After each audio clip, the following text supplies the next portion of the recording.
aquí estamos de nuevo en Cultura Animal, en el canal de Animales con Derechos. Y nuevamente nos hemos reunido Alexandro Zara y yo, Carmen Ibarlucea, para agrandar nuestro conocimiento cultural, que en esta ocasión va sobre taurinos y antitaurinos. ¿Cierto, Sandro? Sí, buenos días, Carmen. Buenos días. Sí, porque, bueno, como decía el filósofo Sun Tzu, hace muchos años en China, si uno tiene un adversario, si no lo conoces, tiene la mitad de posibilidades de ganarle, pero mientras más lo conozcas, Más tienes posibilidades.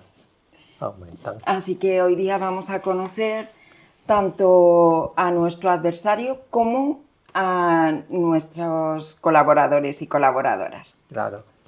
Sí, bueno, los primeros textos de los cuales se habla, porque la antitauromaquia existe desde que existe la tauromaquia, el primer militante de lleno antitaurino era Eugenio Noel. Eugenio Noel, a finales del siglo XIX, empezó toda una campaña de... Y aquí tenemos sus sí, libros, que son tesoros que nos trae Sandro de su biblioteca. sí, bueno, el de temas de Puma fue publicado cuando todavía no estaba, no se veía mucho que hubiera que fomentar el antitaurinismo desde el punto de vista cultural. Pero él tiene un libro que se llama Pan y Toros, hace alusión obviamente a la antigüedad, a Panis et Circenses, pan y toros, Sí, darle a la gente. el pan y circo. Pan, sí, romano, que bueno, a lo largo de la historia ha tenido muchos tintes diferentes y él decía que al pueblo, para mantenerlo embrutecido, había que darle pan y toros. Y él empezó toda una campaña de dando conferencias por toda España, publicando. Eso hizo que él no pudiera tener una vida, digamos, normal como escritor, no pudiera vivir bien de su trabajo porque tuvo todo esto y ya nadaba contra corriente. Estaba defendiendo una causa que era absolutamente impopular en aquel momento. Sí, sí. Pero ahora mismo tenemos mucho que agradecerle. Sí, él era antitaurino y era antiflamenquista. No que estuviera en contra del flamenco como género musical en sí, sino que consideraba que esa era una manera de pensar que mantenía a España alejada de la Ilustración, que la hacía menos progresista. Que con la Ilustración tenemos también nuestros encuentros y desencuentros. Sí. Pero bueno, ya tenemos un referente que viene de lejos, que dedica su vida a la causa antitaurina y vamos a apurarnos un poco porque en el programa anterior nos tuvimos que cortar sin haber terminado. Entonces, el otro libro es muy bonito, es de Moon Relief, que tú lo conoces.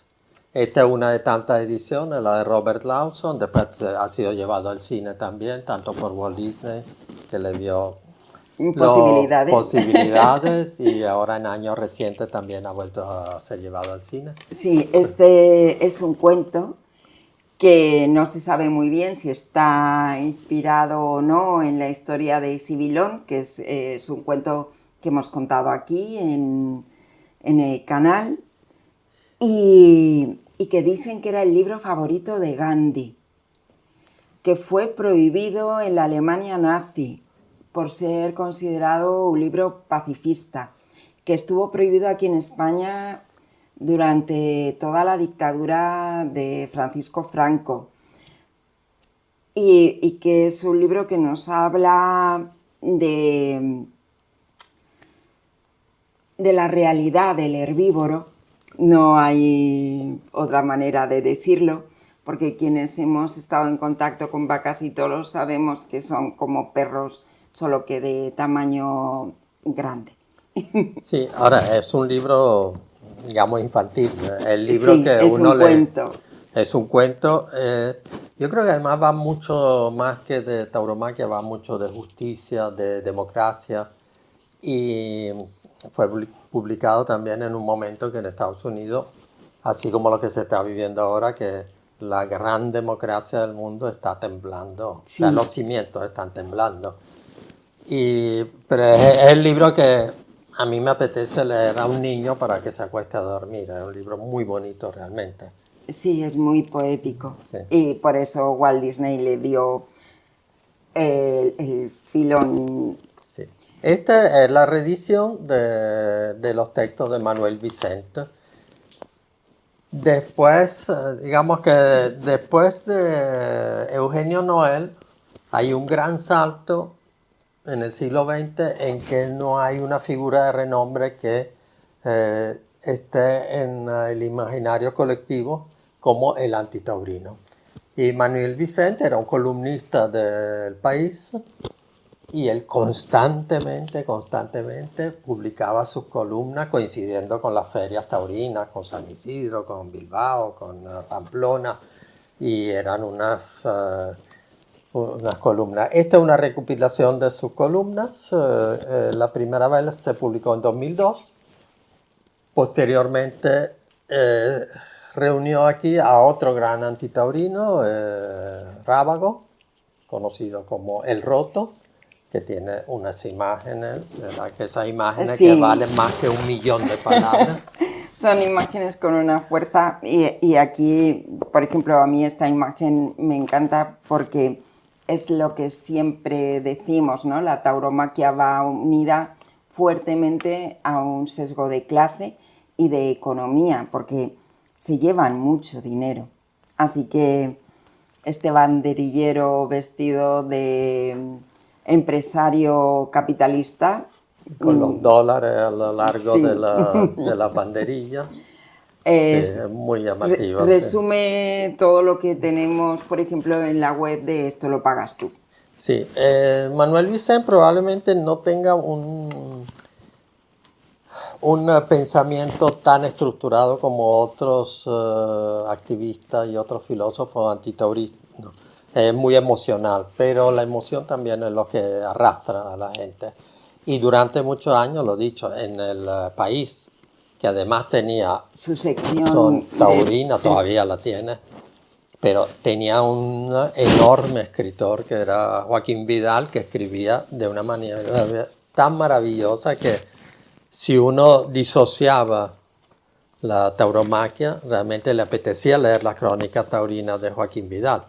Y entonces Manuel Vicente era como la contraparte de un gran creador como Joaquín Vidal y él era el que equilibraba esa parte. Después ahora ya en prensa ya hay como un poquito más de equilibrio entre los taurinos y los antitaurinos. antitaurinos, sí.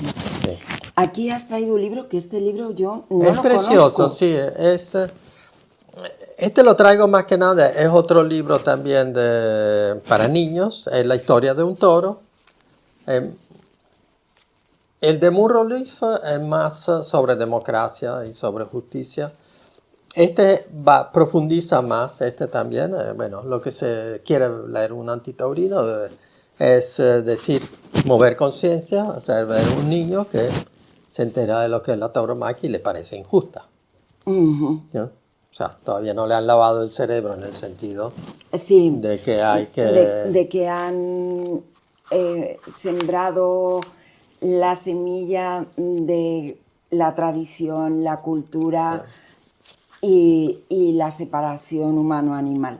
Sí, sí. O sea, O sea, que es un cuento para sí, leer. es un quizá cuento para niños, sí, un poquito más a- grandecito, cuando ya pueden leer, a niños a partir de 6 años, más o menos, 6, sí. 7 años, Sí. para niños y niñas, obviamente. Ese creo que todavía se encuentra. Y la idea es esa, hacer ver que matar animales por entretenimiento es malo, torturarlos también, Sí. echar colonos de su casa en Gaza es lo mismo también. Y todas esas cosas son malas y no se puede normalizar en los niños esta clase de conductas. Ujú. Seguimos. Y ¿verdad? seguimos. Este es otro, este es muy divertido, muy gracioso, es hacer bien. Ese es mexicano, me parece, y Es un libro también, hay mucho texto y algunas imágenes, y es un duendecillo bailador que Gonzalo Osorio Toro tiene varios textos Sí, de esto, varios cuentos, y en este digamos que habla de los toros que no le gustan las corridas, pues le parecen es una injustas. saga, Sí, ¿no? El sí, sí. duendecillo bailador es una saga y entre las muchas cosas en las que se involucra el duendecillo, una de ellas es que no le gustan las corridas de toros. Y seguimos, Sí. chin, chin, chin. Este es un libro de un inglés. John Smith no tiene nada que ver con tantos otros John Smith que hay. Joseph Smith, perdón. Joseph Smith tiene dos libros con los que ha tenido mucho éxito. Tiene otro que sinceramente a mí no me gusta, que se llama Lobo. Lobo, sí. Es desde el punto de vista de... es eh, como la historia de un lobo desde dentro de él, o sea, contada por él. Y este es el toro contada Por el por el toro. toro, sí. Es bastante riguroso y llega bien en el sentido que hace ver realmente lo que vive. Ahora, es como un poco aséptico en el sentido que hace ver todo eso, pero como que eso es así, es estoico. Ajá. Eso es así y sencillamente esa realidad hay que aceptarla, esa es la vida que va a tener un toro y ya está. Como rigor me parece mejor que el otro sobre el lobo, porque la verdad que el lobo ahí no se entiende muy bien. A mí me parece que un lobo no piensa de la manera que Que escribe está él. Sí, reflejando el sí. autor. Y en cambio este es riguroso, o sea, hace ver cómo vive el toro, lo sacan del toril, vuelve, lo llevan a la dehesa, etc. Ahora lo escribió en inglés con la perspectiva así como los Sí. españoles son así y hacen eso. Y seguimos con... Esta es una recopilación y aquí es donde empezamos a ver Al enemigo. sí, al adversario, Vale, al adversario, que adversario. suena más suave. Es que otro concepto, ¿no? Entonces, este es un mexicano, él es mexicano, Paulo César Juárez. Él en cierto momento hizo un estudio, una tesis de grado y recopiló, esto lo hizo hace unos cuantos años, creo que ¿cuándo fue? En 2010 hizo esta recopilación, se llama Clásicos Españoles contra Toro y Torero. Este es como el precursor de un enorme trabajo que vamos a presentar ahora, el de Juan Ignacio Codina. Esta es sencillamente una antología de textos españoles, es lo que dice, textos españoles contra toros y toreros de clásicos. Aquí vamos a encontrar de los grandes escritores españoles que a lo largo de los siglos han condenado la tauromaquia. Pero antes de llegar a Codina, no sé. Tenemos, por ejemplo, esta es una recopilación que hicieron dos incombustibles activistas, el poeta Ángel Padilla y, ahí lo tengo en la punta de la lengua, y otro escritor, y Julio Ortega Fraile, pueden buscarlo en las redes, ellos son muy activos, hicieron una recopilación de textos, o sea, fueron pidiéndole a escritores españoles, le pidieron unas palabras para un toro sin voz, que es siempre lo que planteamos, ¿no? Que tenemos que ser la voz de los que no tienen voz. Hay textos de personas importantes del mundo literario y de la política, o sea, como Ian Gibson,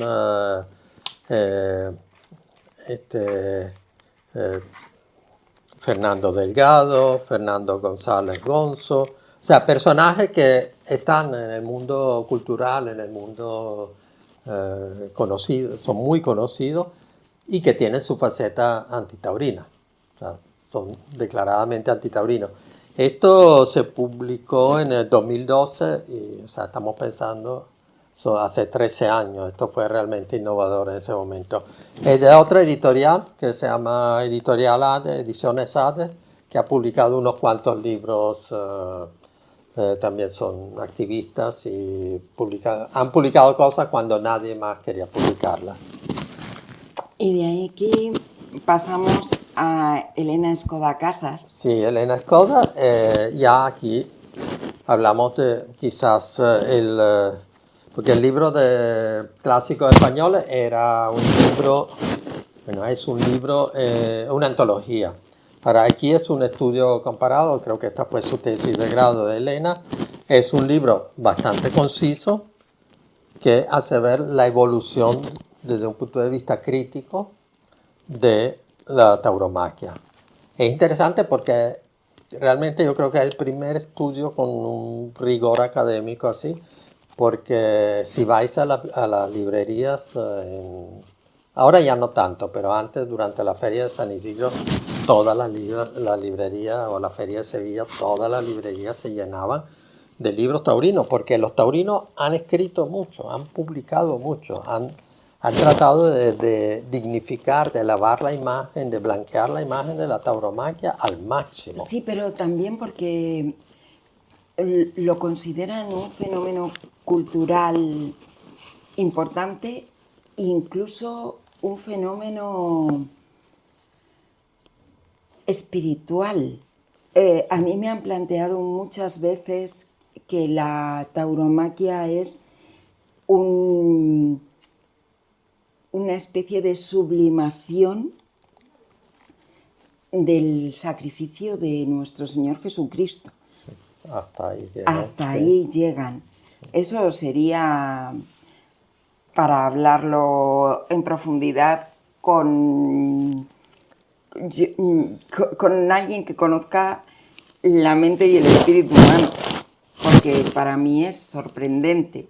Pero por eso mismo está muy bien que tengamos libros que asienten nuestro conocimiento con rigor de la evolución de la tauromaquia. Sí, este es un libro muy conciso, tiene 2 buenos prólogos por Marta Tafalla, de la cual ya hemos hablado y esperamos poderla tener aquí. Sí. Y seguir hablando. Es una gran persona y es una gran filósofa. Y nuestro compañero también del programa, del canal, Sergio García Torres. Y bueno, es un libro que vale la pena leerlo, es conciso. Búsquenlo, si no pídanselo a su biblioteca, a la biblioteca del barrio, que lo tengan. Y vamos a seguir. Vamos a pasar a lo que yo creo que ha sido ¿Quieres comentar el bestseller de nuestra época? Porque esta breve historia del pensamiento antitaurino español que ha escrito Juan Ignacio Codina, para mí ha sido de estos libros que te llegan por todas partes. Y yo de hecho tengo las 2 ediciones, la que tiene el prólogo de Silvia Barquero y la que tiene el prólogo de Juancho López de Uralde. Pero porque soy un poco maniática y este libro ha servido para abrirnos la puerta a un pasado remoto, que nos parece remoto, ¿no?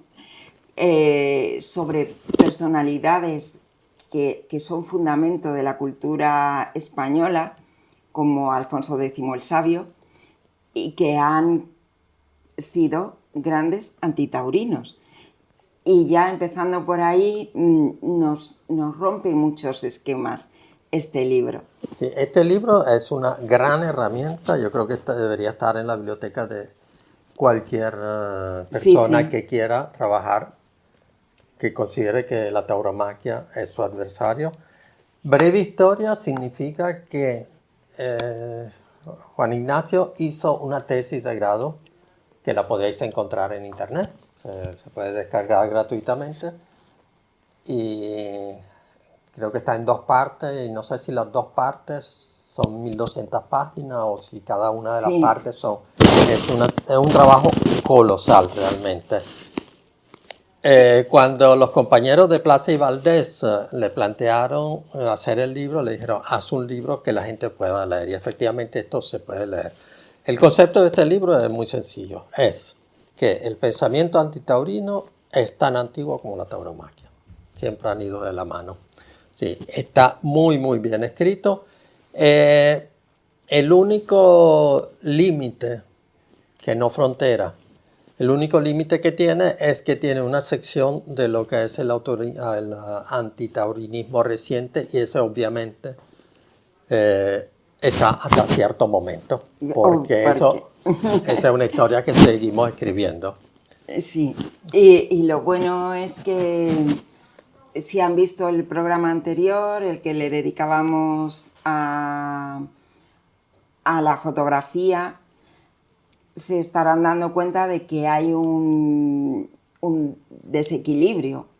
En el programa anterior, que era más generalista sobre los animales, hablamos de muchas mujeres que están involucradas, y en cambio, al referirnos a la tauromaquia, nos vamos a un terreno bastante masculino. Pero en este libro él nos habla de pensadoras españolas antitaurinas que se han mostrado públicamente, y él las recoge. Y es una parte importante. Sobre todo hay una cosa que me parece muy importante de esto que estás diciendo, que es que hay grandes personalidades, grandes mujeres que ahora han reevaluado su presencia en la cultura, pero tratan siempre de mantener su pensamiento antitaurino escondido. O sea, Emilia Pardo Bazán, como un ejemplo, hace pocos años, aquí fue el aniversario, sí. Ayuntamiento y comunidad, bombo y platillo, pero no hubo una sola mención a cómo condenaba la tauromaquia. Y lo hacía ella muy valientemente. Sí. Y desde luego el cuento del abanico es algo que pueden buscar en internet, y es un relato demoledor. Y no solo habla de tauromaquia, pero está en un ambiente taurino, y es como una prueba de conocimiento. Y ella, con lo feminista que era, bueno, no les voy a desvelar más, no les quiero hacer spoiler, pero en este caso ella es nuestra antagonista. ¿Quién? Ya. Ok, sí, sí. Bueno, este es otro libro muy interesante también, de tauromaquia. Déjame que te cuente tu historia. Va por la misma línea de Juan Ignacio.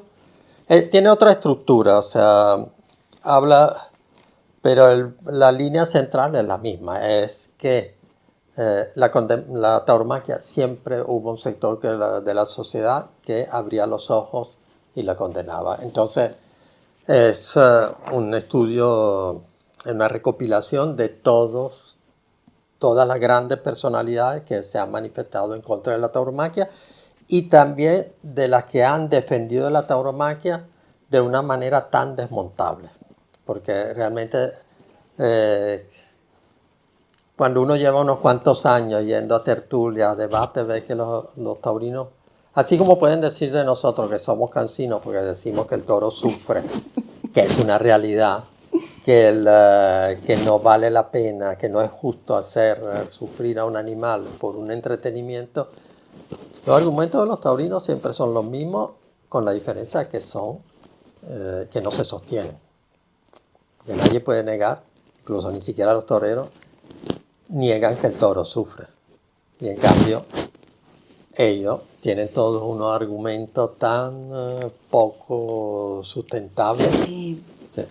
Y le llevan la contraria a la ciencia, y le llevan la contraria a la ética. A la ética. Sí. ¿Y ahora? Ahora, como al adversario hay que conocerlo.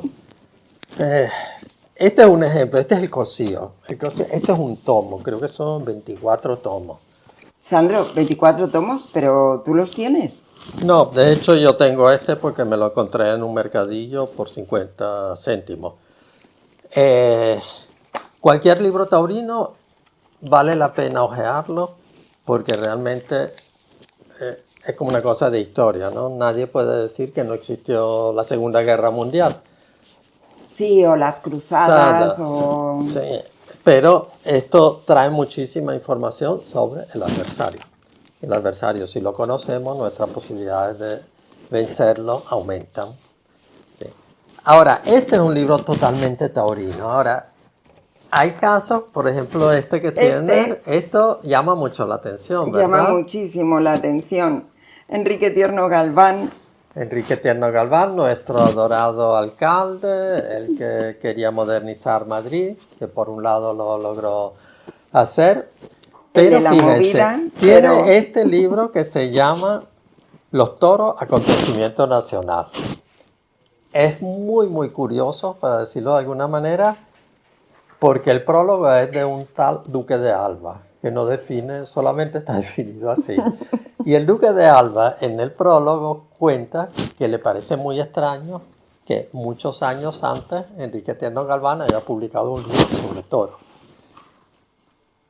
porque él sospechaba que Enrique Tierno Galván nunca había ido a los toros. ya, Sí, es muy raro. Ahora, el texto es maravilloso, como todos los discursos de Enrique Tierno Galván, pero cuesta mucho relacionarlo con con la la figura tauromaquia. histórica, No, y con sí. la tauromaquia.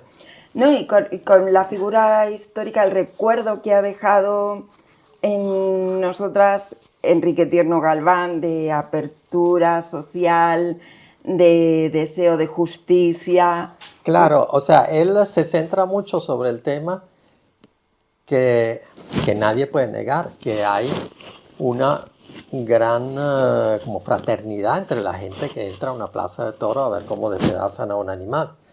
Pero él habla de toda esa parte de la sociedad que va a la gran fiesta, que la fiesta podría ser cualquier otra cosa. O sea, realmente la descripción que él da de la corrida es inexistente aquí. O sea, Él obvia al toro y se centra en el en público. el público totalmente.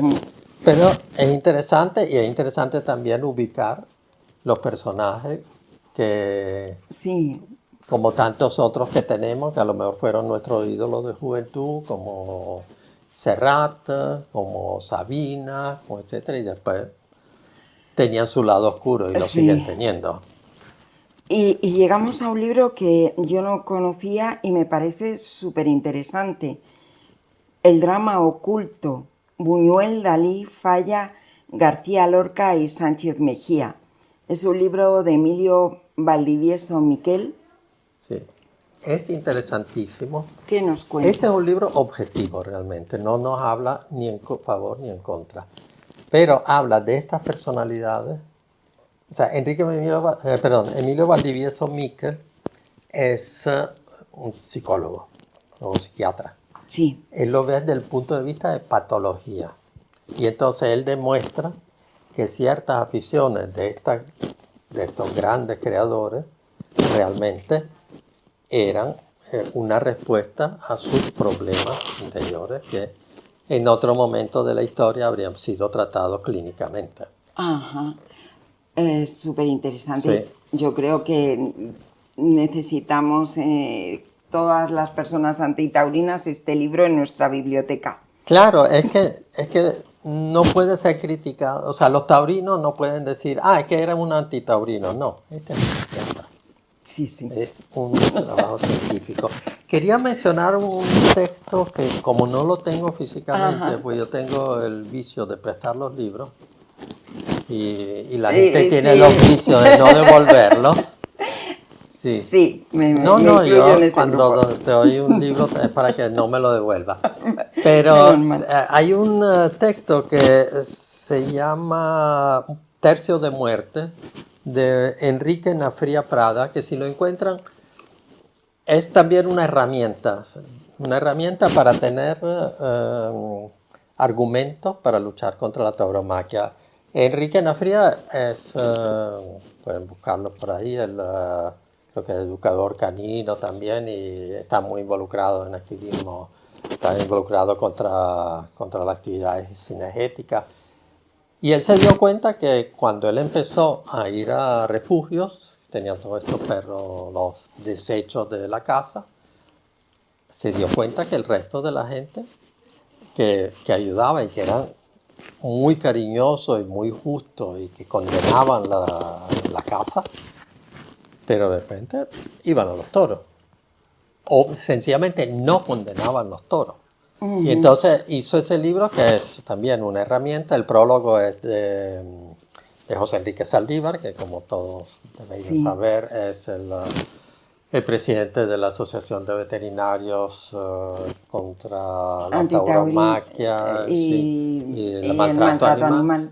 Sí. Entonces, ese otro libro que es muy pequeño, es muy conciso y es una gran herramienta para prepararse para los argumentos de los taurinos. Ahora, después de este paciente, seguimos con... Hay otro libro que tampoco tengo aquí, que es La tauromaquia, la ética de la tauromaquia de Fernando Savater. De Fernando Savater podéis buscar otro programa que hay donde Carmen conversa con un filósofo que desmonta los argumentos de Fernando Savater. Fernando Savater es, yo creo que es un, como decía André Breton, ávida dólares, es decir, él más que filósofo es un comerciante de ideas filosóficas. Él habla y escribe de lo que puede hacer que esté contenido en un libro y lo venda. O sea, realmente yo lo resumiría así. Él escribe para vender libros. Creo que en toda su obra no hay algo que sea realmente original o moderno, pero ha sabido hacer marketing. Eso con, ¿cómo se llama? Ética para Amador, que por cierto fue contestado maravillosamente por Ruth Toledano en un artículo que se llamaba Ética para Matador. Y Gómez Pin es un filósofo muy respetado por su trabajo sobre Aristóteles, realmente tiene todo, él fue profesor en la Sorbona, tiene todos unos trabajos realmente que nos hacen entender la filosofía, pero también es taurino. Taurino como Francis Wolff, que también es un filósofo preparado, yo creo que no tiene nada que valga la pena de leer, pero entonces Víctor Gómez Pin escribe este libro que se llama La escuela más sobria de vida, tauromaquia como exigencia ética, hay que cepillarse los dientes después de pronunciarlo, ¿no? Y la verdad que es interesante porque tiene una gran preparación y trata de defender lo indefendible. O sea, si uno profundiza un poco, ve que todos los argumentos no se sostienen. Pero son estas personas que los taurinos pasean para adelante y para atrás diciendo que son los grandes filósofos, porque realmente yo creo que sí es un gran profesor de filosofía. Tampoco tiene... o sea, no es Derrida, no es otro grande filósofo de nuestro tiempo. También, si queréis ir más allá de leer a los que escriben sobre antitaurinismo, en algún momento vale la pena leerlo. Hay otro que tampoco tengo aquí, que es Luis Pérez Oramas. Luis Pérez Oramas tiene un libro interesante. Luis Pérez Oramas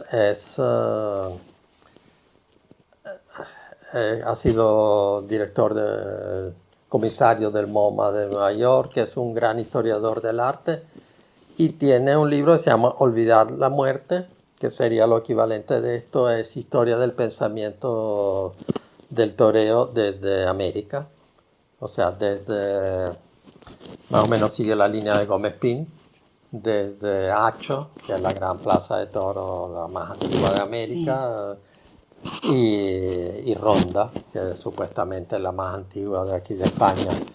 Y es bastante, es un libro de corte y pega, es interesante porque hace ver toda la parte de los grandes artistas que han retratado de la tauromaquia, pero le falta ese punto, ¿no? Ese punto así como que hablaremos en otro programa, por ejemplo, de Goya, que Goya es un concepto muy sencillo. Goya era taurino como todo el mundo en su momento y en cierto momento se hizo antitaurino porque vio la barbarie de la tauromaquia. Así como describe en los horrores de la guerra los horrores de la guerra, en la tauromaquia describe los horrores de la tauromaquia. Sí, En cambio, Luis Pérez Orama, como es un pro taurino de pro, sigue insistiendo en la idea que ya ha sido desmontada totalmente de que Goya era taurino, y por lo tanto, al ser grandes artistas, ser amigo de la tauromaquia, aficionado, entonces hay que defender la tauromaquia porque le gusta a los grandes artistas. claro. Entiendo Sí. que este libro del que vamos a hablar ahora, el de Rubén Sí, Amón, sí. va un poco en esa línea. En esa línea, sí. Él dice, él es muy provocador, habla de tauromaquia, de hecho se llama ¿Por qué la tauromaquia es un escándalo? Lo dice irónicamente y entonces hay que salvarla. Sí, Esta es la cosa así de que la tauromaquia se mantienen los últimos grandes ritos. Es la misma línea de Sabater también, de que ahí están los grandes temas de la humanidad, la sublimación, etcétera. Tiene que terminar con la muerte del todo, etcétera. Para hacernos una idea, Rubén Amón era cantante también, es crítico musical, era crítico musical en El País y bueno, dejó de ser crítico en El País, no tanto por su defensa de la tauromaquia, sino porque siguió a rajatabla defendiendo a un cantante del cual él escribió una magnífica biografía, que es Plácido Domingo. claro. Y cuando Plácido Domingo tuvo el problema Bueno, cuando trascendió. Cuando se conoció la actitud Cotidiana sí, de un gran artista, que nadie le quita que sea un gran artista, Rubén Amón siguió defendiendo a Plácido Domingo. como artista y como persona. Como persona. Y Claro. yo lo sigo defendiendo como artista, Como aunque artista, tenga cierta como persona no se le puede crítica, sí. defender, pero Claro. Yo también como artista tengo ciertas críticas que hacerles, porque como yo he sido músico la mayor parte de mi vida, pero eso daría para otro programa. para otro programa. Ahora, así como no se puede defender la conducta personal de Plácido Domingo, los argumentos son casi iguales. De que el torero tiene derecho a hacer lo que le da la gana porque es un dios y el cantante puede hacer lo que le da la gana porque es un dios en el escenario. Eso no es así. Ahora tenemos otros dos textos muy agradables. De este ya hemos hablado en el programa de los ilustradores. Es un libro que enseña la tauromaquia del otro lado de la barrera. Aparecen el cantante Renaud y aparece Rossi de Palma y otra persona bastante famosa del ambiente francés, pero bueno, es muy agradable, es un cómic, es una novela gráfica y habla de la tauromaquia condenándola. Sí, pero hay otro texto más del que también hemos hablado, es de Steph. Steph es una militante antitaurina, trabaja, se me caen las cosas. Sí, sí. Sí. También también hablamos. Este es más infantil, es más para niños realmente. Ella es ilustradora infantil. Está muy bien, hemos empezado con la infancia y terminamos con la infancia. Correcto.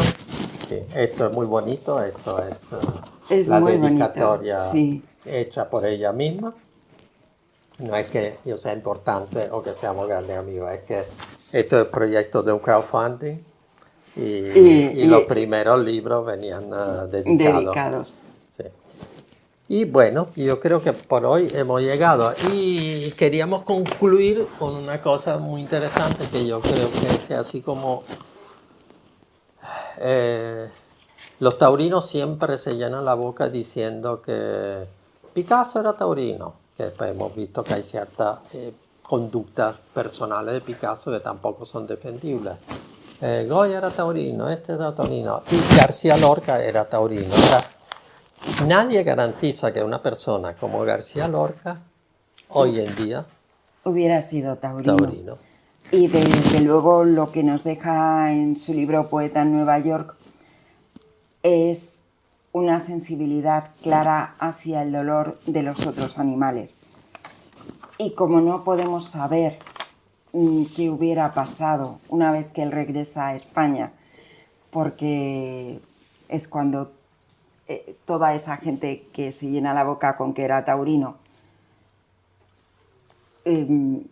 cercena su vida para siempre, queremos cerrar con un poema de García Lorca que se titula Vaca y que está dedicado a Luis Lacasa. Y dice: se tendió la vaca herida, árboles y arroyos trepaban por sus cuernos, su hocico sangraba en el cielo, su hocico de abejas bajo el bigote lento de la baba, un alarido blanco puso en pie la mañana. Las vacas muertas y las vivas, rubor de luz o miel de establo, balaban con los ojos entornados. Que se enteren las raíces y aquel niño que afila su navaja de que ya se pueden comer la vaca. Arriba palidecen luces y yugulares, 4 pezuñas tiemblan en el aire.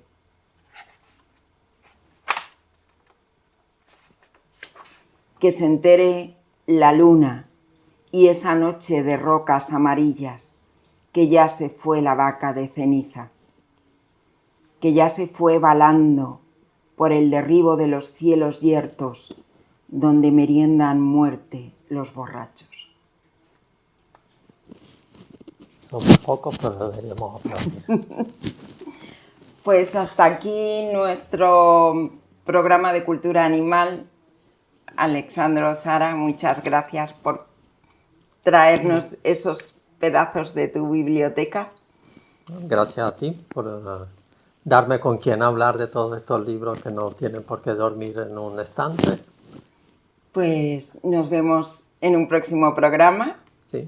Y bueno, busquen los libros, en las bibliotecas existen y también se pueden leer muchos por internet. Y bueno, aquí estamos. Sí, Y, aquí y la cultura tiene seguimos. que ser accesible y además nos llena de argumentos.